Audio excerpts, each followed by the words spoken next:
Roy Vogt here. This is the first of a series that I call the 5-Minute Bass Clinic. What it is a very, very short idea that you can take in practice. And a lot of these are related back to my Teach Me Bass Guitar method and all the other educational material I've put out there and that I cover in my Skype lessons. So without any further ado, we're going to start with this one, which is 5-Minute Bass Clinic number 1. One of the things that everybody says when they first start playing bass is, what am I going to practice? And almost always somebody says, well, you got to know your scales. And I want to show you a good exercise to get a whole bunch of mileage out of your scale work. In this case, what I'm going to do is I'm going to take a G major scale. This is the key of 1 sharp. So G, A, B, C, D, E, F sharp, G. But I'm going to add some more notes on top of it. This is what is called playing in position. This is, in this case, my first finger's on my 2nd fret. This would be Roman numeral 2 or 2nd position. So my fingering on this is 2, 4, 1, 2, 4, 1, 3, 4, 1, 3, 4. And the notes that I'm playing are G, A, B, C, D, E, F sharp, G, A, B, C. So why am I playing these additional notes? Why am I adding these notes on top? I'm going to create a musical idea that's a pretty important one for bass players, because a lot of times, I don't know if you guys have noticed, but we don't play a lot of scales. We play a lot of arpeggios. That's pretty common in bass lines. This, not so much.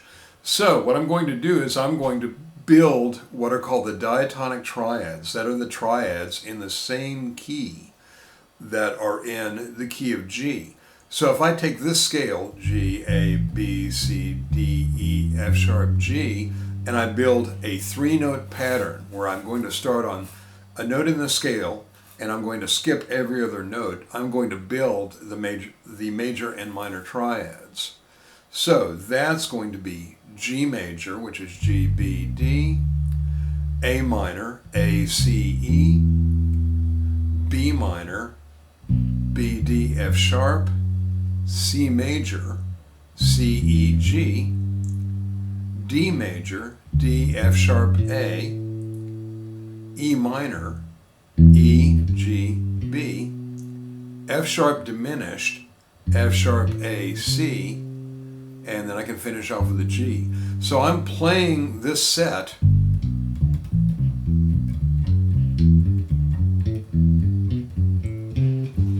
not having to move my hand, which is a really useful thing. A lot of times you can get a lot of mileage out of playing an idea in position.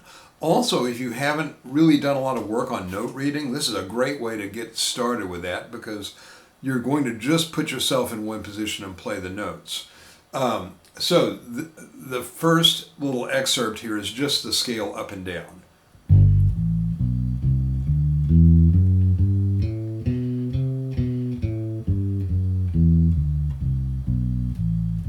Let's do that again.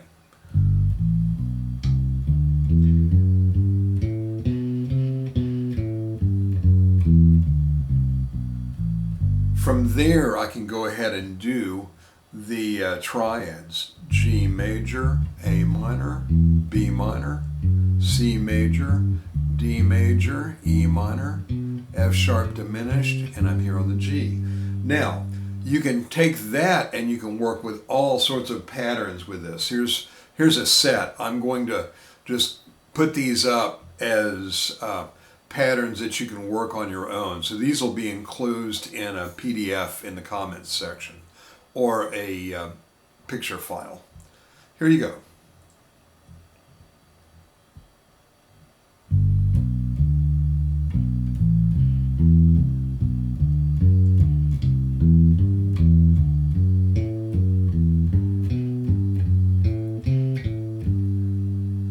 That's the first one.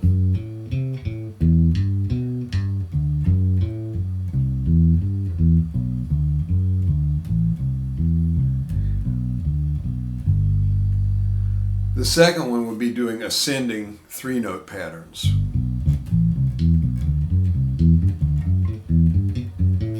And you can play them back down.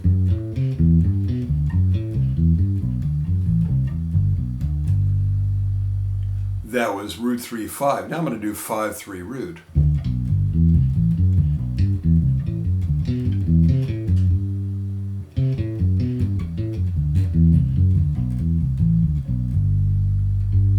Now I can start changing directions. So I'm going to do root 3-5-5-3 root. So it has a nice little voice leading.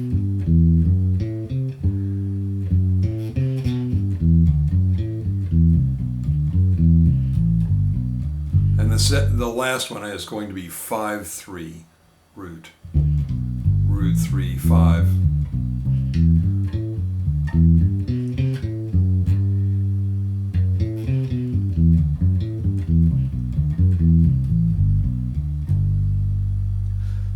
So that's all different things that you can practice just within the scale.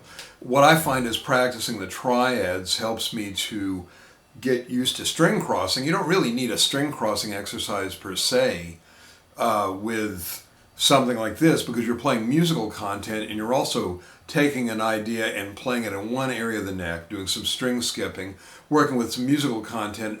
A lot of times with exercises like this, I try to what I try to do is I try to build several things that I can work on at once, just for efficiency's sake. Now I'm going to leave you with a challenge. This was G, and that is in the key of G down here in 2nd position. If I move up to 7th position, I can find my C note right here. So that's the 8th fret of the E string. So what I'm going to do is just do a C scale within that one position. Now, what I'm going to leave you with is the challenge to take all of these exercises and work them out in this new key. I'm going to play one just to kind of whet your appetite with it.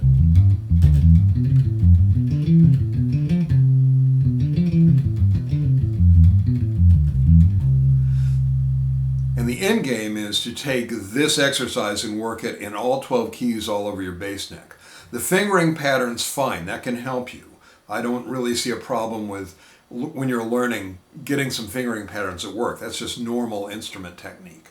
So anyway, have fun with this. If you have any further questions, you can find me at royvogt.com, or you can go to royvogt.com and click on the Skype lesson page or the Teach Me Bass Guitar page and find some more information about educational materials and working with me online. Okay, that's it. Practice hard and have a good day.